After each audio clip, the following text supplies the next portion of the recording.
Olá, nesse vídeo, o tema recorrente de consultório que eu vou trazer é: e aí? Se esse jeito de tratar a criança que eu aprendi não foi saudável, funcional, como é que eu faço para tratar uma criança como criança? Como é que eu vejo, como é que eu aprendo isso? Para além da minha reconexão com a minha própria criança, o processo terapêutico, como é que faz isso no dia a dia? Essa é uma pergunta muito recorrente que eu tenho.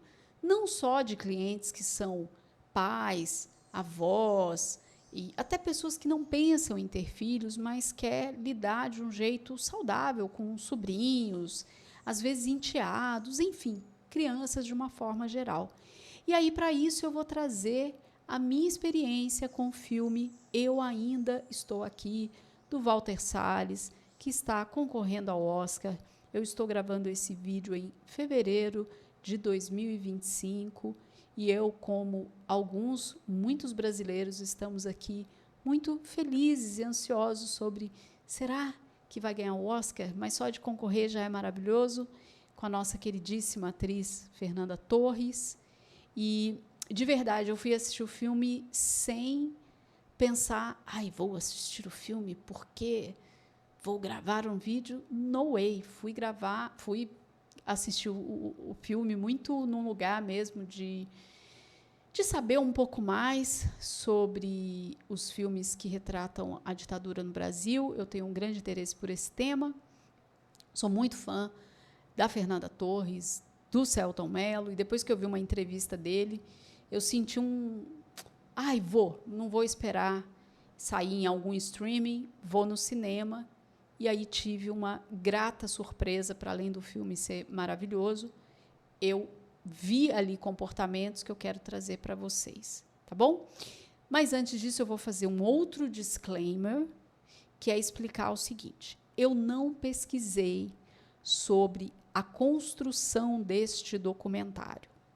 Existem documentários biográficos que eles têm a licença de alterar algumas coisas, de fazer baseados em fatos reais, e não tem uma fidelidade sobre o que está sendo mostrado ali. Eu não fiz essa pesquisa, mas isso não nos interessa para o que eu quero e vou trazer aqui hoje. Por que eu estou trazendo esse conteúdo de uma referência que eu vi no filme Eu Ainda Estou Aqui, do Walter Salles, sobre tratar uma criança, vir uma criança como criança. É isso que me interessa, e esse modelo, para mim, para os meus estudos, para as minhas experiências, ele aconteceu nesse filme. Se ele aconteceu na vida real, eu não sei. Mas será que é possível acontecer na vida real? Eu acredito. Tá bem? Se você não me conhece, meu nome é Thaís Tosati, eu sou psicoterapeuta, especialista no atendimento de adultos sobreviventes de relações tóxicas, famílias disfuncionais e da terapia breve do resgate da criança interior. Então vamos lá. Vai ter spoiler, tá? Eu vou falar algumas coisas, não vou resumir o filme, nada disso. Eu só vou pegar as partes que me chamaram a atenção.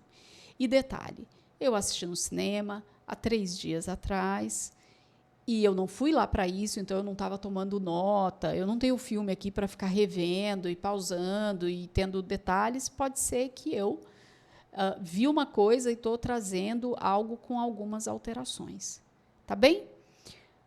Então, se você não gosta de spoiler, é melhor você pausar, coloque em assistir mais tarde, depois que você vira o filme, aí você volta aqui. Tá bem? Se você não tem problema com isso, ou já viu, acho que você pode achar interessante o que eu vou trazer aqui. Então, a primeira cena que eu destaco, e também tem outra coisa, cheio do disclaimer, eu não vou trazer as cenas por ordem do que elas aconteceram, eu vou trazer pela ordem da minha cabeça, do que eu lembrei. Tá bom? Primeira cena que eu destaco. A cena onde o personagem principal já tinha sido sequestrado e tinha um grupo ali de amigos que dizia para a esposa, que foi a personagem foi feita pela Fernanda Torres, que dizia assim: fique tranquila, ele não vai ser assassinado. Ele vai voltar para casa. Teve uma outra pessoa também que foi sequestrada do nosso grupo e ela voltou e está tudo bem, certo? Beleza, o tempo passa até que ela recebe a notícia, a personagem da Fernanda Torres recebe a notícia, a Eunice, de que, sim, o marido foi assassinado. E ela recebe essa notícia dentro de casa, né? Então, se você nunca viu nenhum filme da ditadura no Brasil, o que é importante te dizer aqui? Que, naquele momento, era tudo muito tenso. Então, as pessoas iam na casa dela, ela estava sendo vigiada, o telefone estava grampeado, tinha carros vigiando a casa. Quando ela foi sequestrada e torturada, quem sequestrou e torturou deu detalhes da vida dela. Eu sei que tem uma filha sua em Londres, eu sei que o filho tal faz isso, eu sei que você faz isso, tal hora, deu detalhes. Ou seja, eles já estavam sendo vigiados há muito tempo. Por que eu estou dizendo isso? Porque quando essa pessoa chega para contar para ela chega à noite, escondido. Era tudo muito tenso. E os filhos, eles tinham 5 filhos, em idades variadas ali, que eu imagino que entre 18 e 6 anos, que apareceu ali no filme, nesse recorte que eu vou trazer. E eles sabiam que o pai tinha desaparecido, mas ela não explicou para eles: olha, estamos na ditadura e teve um sequestro e pode ser que ele seja assassinado. Não foi isso, tá? Tipo, o pai sumiu, está viajando. Ela também teve o sequestro dela com uma das filhas e depois voltou, e meio que isso não foi falado, pelo menos não foi mostrado ali no filme. Então, quando ela recebe a notícia, as crianças estavam brincando, as crianças menores brincando na sala, o amigo chega, dá a notícia, ela está ali numa biblioteca, e ela começa a chorar. Nisso, as 2 crianças menores, os 2 filhos menores, estavam brincando e o menino arranca o braço da boneca da irmã. E ela vem chorando e fala: mãe, olha aqui a minha boneca. E aí a mãe dá uma enxugadinha aqui na lágrima, vira e fala: oi, minha filha, senta aqui, meu bem, deixa eu ver. Aí ela pega, coloca o braço da boneca, arruma, e a filha fica toda feliz e vai embora. Por que isso me chama atenção? Me chamou a atenção? Porque no documentário, ali no filme como um todo, eu senti muito forte essa proteção da mãe de não envolver as crianças. Então, quando ela fala: vem, minha filha, e arruma, ela não fala: imagina que eu vou arrumar braço de boneca, seu pai morreu, eu estou desesperada. Não é isso que muitas mães e pais fazem em famílias disfuncionais, né? E a criança, ela não tem aparato neurobiológico para lidar com esse tipo de coisa. E ela fica muito desesperada, porque a única coisa que ela sente é: nossa, quem eu amo, quem cuidava de mim, eles mostraram ali uma relação bastante próxima, afetuosa, morreu, não volta mais, certo? Então, essa cena me chamou muito nesse lugar de: essa mãe olhou para essa criança e viu, ela é só uma criança. Ela não tem que participar disso que eu estou vivendo. Vai ter o momento certo de ter essa conversa, e não é agora. Então, isso, para mim, é muito caro quando a gente pensa sobre crianças, sobre como educar crianças sem se misturar, sem se embananar com os problemas de adultos, sem ter que cuidar dos adultos. Esse é o ponto. A outra coisa que me chamou bastante atenção também, eu acho que foi quando a personagem da Fernanda Torres, a Eunice, vai buscar a filha que veio de Londres. E a filha já, eu acho que com 17, 18 anos, foi fazer um intercâmbio, ela volta, E ela volta, claro, tendo as notícias pela televisão, da ditadura, tal, soube, né, que o pai foi sequestrado, teve notícias por outros canais que não pela mãe, porque a mãe também, pelo que mostrou ali no filme documentário, agora eu também estou com essa confusão, não sei qual nome se aplica, enfim. Mas nessa produção, ela não mostra ela contando para a filha o que aconteceu, mas para mim também teve uma proteção ali de deixa ela viver esse momento dela, não adianta nessa distância, até porque estamos falando de um momento onde fazer ligação internacional era um acontecimento. Não tínhamos celular na década de 70, 80, tá bem? Só para te localizar, caso você seja muito jovem, não saiba disso, né? Então, tanto que elas trocaram cartas, né? Ela enviou carta para a filha enviou carta para contar como estava sendo a experiência. E aí a filha soube e está ali dentro do carro, vindo do aeroporto. Os irmãos, acho que todos estavam dentro do carro. E a mãe, e aí ela começa. Mas o que aconteceu com o pai? E você foi torturada? E ela faz, não. E ela vai e aumenta a música e fala, minha filha, a gente não vai conversar sobre isso, para. E ali também eu vejo essa personagem, essa mãe que protege os filhos. Esses filhos, muitos deles ainda ali na primeira infância, ela tinha 2 filhas adolescentes, mas os outros 3 eram menores. E ali no carro ela também faz uma proteção, né? Então, o que é muito comum ver em famílias disfuncionais? Ficar conversando sobre conversas trágicas, sérias, que as crianças não entendem, mas elas ouvem. E elas ficam pegando pedaços daquilo e montando histórias na cabeça e começa todo um lugar de preocupação. O que acontece nesse momento? Essas crianças começam a cuidar dos adultos, porque eles estão em risco. E esse é o grande rolê, da ferida da criança na infância, que é ela ter que cuidar dos adultos. Então, os adultos têm que proteger as crianças. As crianças não têm que participar de determinadas conversas. Quando você estuda sobre parentalidade positiva, qual é o jeito de se educar uma criança, ajudar no desenvolvimento dela de acordo com a fase que ela está, existem as conversas adequadas, apropriadas para cada idade, certo? E definitivamente, com crianças na primeira infância, não se tem essa conversa que a filha começa ali no carro. Claro, ela estava desesperada, estava assustada, e a mãe dizendo, não, minha filha, a gente não vai conversar sobre isso agora, depois, né? E ela tem esse cuidado de aumentar a música, porque as crianças estavam distraídas, não estavam prestando atenção ali na conversa, mas tem esse lugar de atenção, né? Um adulto que é presente, ele sabe que criança escuta o que ele está falando. Eu já ouvi relatos de pais que disseram assim, olha, eu estava conversando sobre uma questão que a gente está aqui financeira, nananã, e meus filhos nem estavam perto, mas um belo dia, um dos filhos vem e diz que está juntando dinheiro para me ajudar a pagar a dívida. E essa pessoa me falou que levou um susto, porque ela falou, eu não falei, mas a criança ouviu.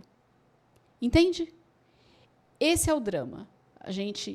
Essa criança não tem aparato neurobiológico para lidar com aquilo, mas ela pega um pedaço daquilo, junta com o momento dela, que muitas vezes é um momento ainda de fantasia, de autocentramento, mas ela ama esses adultos, ela depende deles para viver, ela já está vinculada a eles. Ela acha que tem que fazer alguma coisa por eles. Tá certo? E aí você pode dizer, não, mas a gente tem que preparar a criança para a vida. Não é assim que se prepara.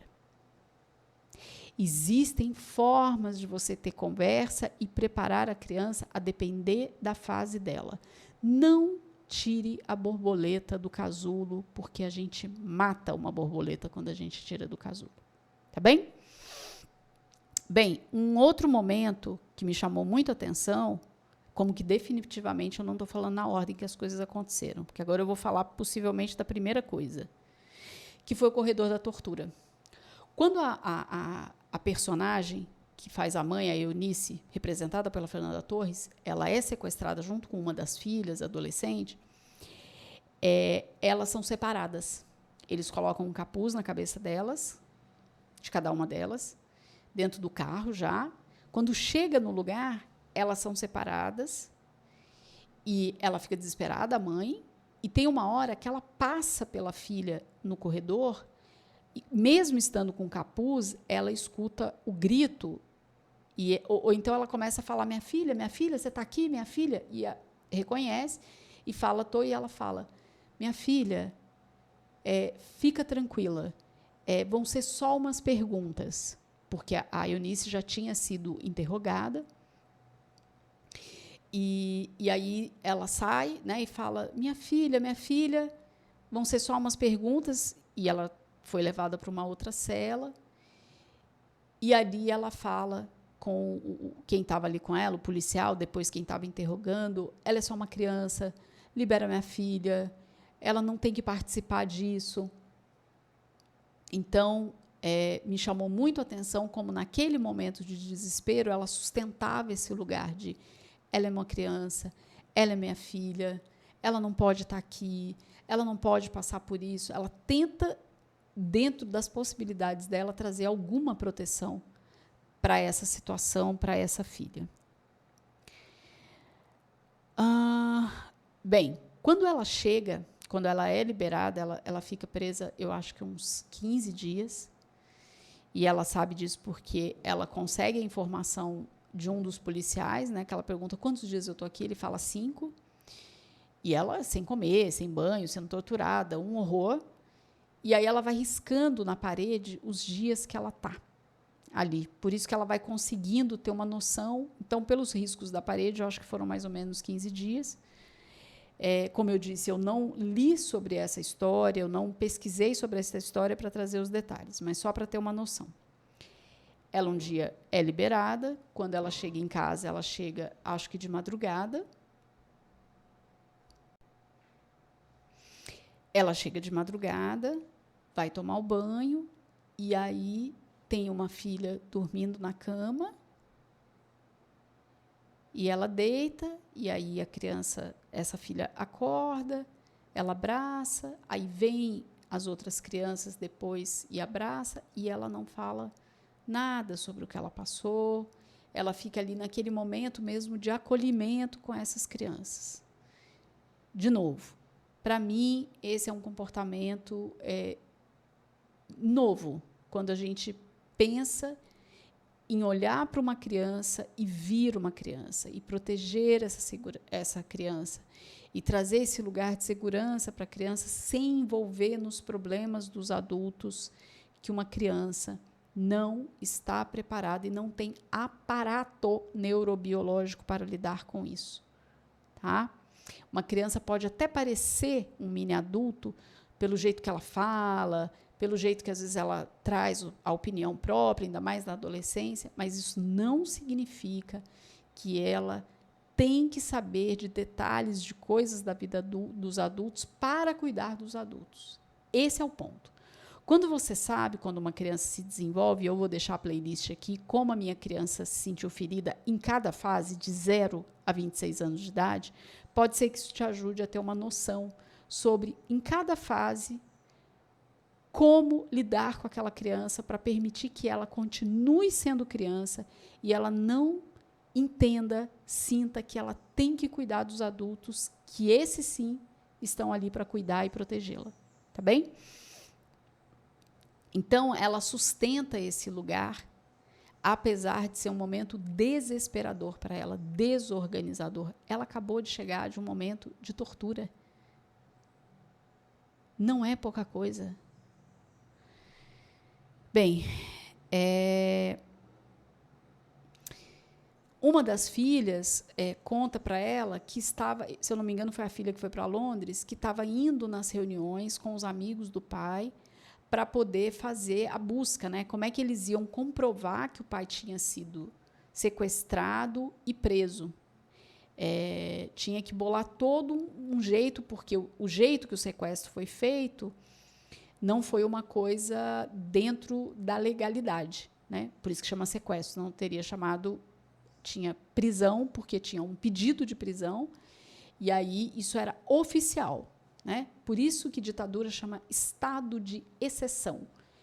Exceção é quando eu abro mão das regras, das leis, e uso isso para usar a autoridade de poder de um país, e por isso é chamado estado de exceção. Então, a filha estava indo nas reuniões com os amigos enquanto a mãe estava presa, sendo torturada, para poder ajudar o pai. E ela fala, vamos na reunião hoje, mãe? Ela falou, não, minha filha, você não vai mais, você vai para a escola.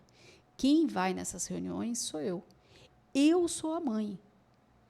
Eu é que tenho que cuidar disso. Ela não fala isso no filme, mas é como se ela dissesse, a adulta aqui sou eu. Você não tem que se preocupar com isso. Você vai fazer o que é da sua idade. Você vai estudar, você vai encontrar com seus amigos dentro do que é possível, né? Porque na ditadura isso também ficou muito bagunçado no Brasil. Então, esse também é um ponto que eu acho sensacional, porque o que tem de família disfuncional que permite que filhos adolescentes entrem nessas dinâmicas onde eles estão cuidando desses adultos e participando de assuntos e eles deixam de viver o momento do desenvolvimento deles, que é se divertir, é estar com os amigos, é desenvolver a própria identidade, e começa a ter preocupações dos adultos.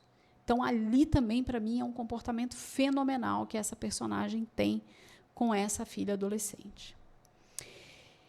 E, por último, é o momento onde o cachorro... Não é mostrado isso no filme, mas fica ali nas entrelinhas que tudo indica que ele foi assassinado pelos homens que estavam vigiando a casa, depois que ela foi sequestrada, torturada e liberada. Então, ela tem um momento que o cachorro deles, né, um cachorro que já aparece desde o início ali do filme, ele é atropelado.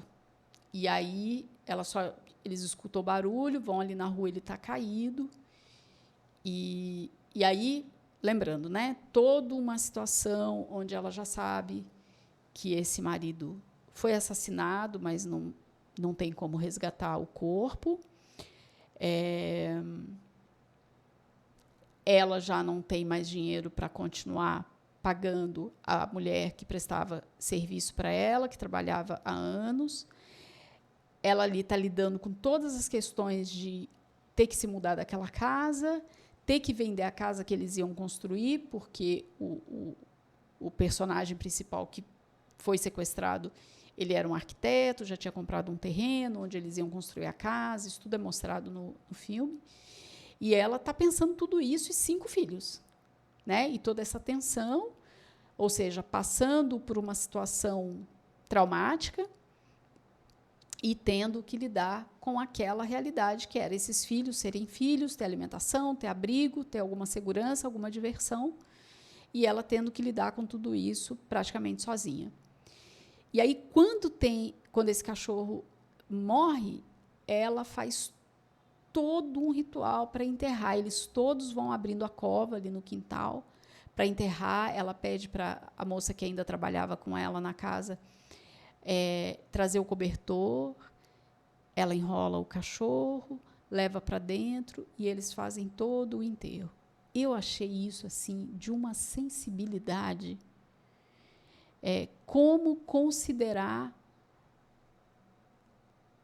aquilo como dor, como tristeza para aquelas crianças e para ela, diante do assassinato do marido, dos pais daquela criança, de toda essa situação tensa de ditadura no país, ela conseguir ter essa sensibilidade de vamos enterrar esse cachorro, vamos sentir essa dor juntos. Eu achei isso tudo muito sensível e uma referência sobre como proteger as crianças. Claro que eu estou trazendo uma situação extrema, mas a gente não precisa disso, né? Se uma pessoa escolhe ser pai, ser mãe, ou mesmo já tendo escolhido, está vivendo o desafio que é paternar, maternar, e vendo como está repetindo traumas que recebeu dos próprios pais, e escolhe fazer um processo terapêutico, escolhe olhar para isso, para parar de passar isso para frente, poder ter uma referência sobre como tratar uma criança como criança, como respeitar o momento dela, apesar de uma tragédia, apesar de coisas muito difíceis que acontecem em uma família. E cada um vai ter aí os seus BOs. Mas eu acho muito importante que a gente possa ter referências minimamente saudáveis, especialmente no mainstream, ali nos meios de comunicação, onde muitas pessoas vão ter a mesma experiência de ver ao mesmo tempo. Seja um filme, seja um documentário, seja uma série, porque de referências ruins, disfuncionais, inclusive não ditas que são, tem um monte. Certo? Claro que é importante ter os filmes e documentários e séries que mostram isso aqui é disfuncional. Esse não é o jeito de tratar uma criança. Isso é violento, isso é abusivo, isso é negligência. Mas a gente também precisa muito ter referências. Se você é um sobrevivente de família disfuncional, você sabe do que eu estou falando. Ok, eu já sei que o que aconteceu comigo não foi bom, mas e aí? Como é que eu faço para mudar, para não passar isso para frente? Porque sim, esse comportamento está arraigado em mim, porque eu cresci, o meu cérebro foi desenvolvido num ambiente onde era natural a violência, o abuso, seja ele sutil, seja ele explícito, seja ele físico, seja ele emocional. E aí, como é que eu faço para ser e fazer diferente? É importante a gente ter boas referências. E eu destaco essas referências nesse filme.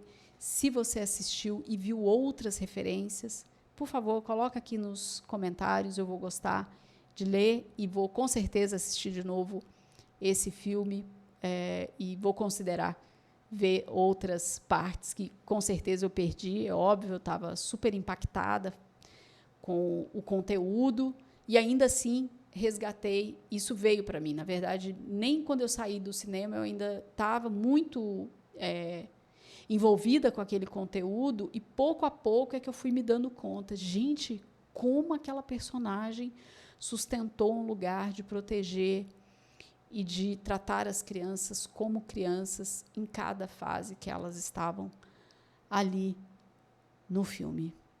É isso. Se você é novo, se você é nova por aqui, se inscreve no canal. Toda segunda às 7 da manhã tem vídeo novo de psicoeducação e quartas ao meio-dia tem temas recorrentes de consultório que os meus seguidores votam lá no Instagram na segunda-feira, no @Thaís_Tosati, e escolhem o tema que eles querem ver em vídeo aqui no meu canal no YouTube. E alguns vídeos eu também trago exercícios. Deixa o seu like para o YouTube entender que esse conteúdo é relevante. Se você conhece alguém que pode gostar e se beneficiar com esse conteúdo, compartilha. Assim, mais pessoas podem ter acesso. Tá bem? Muito obrigada e até o próximo vídeo.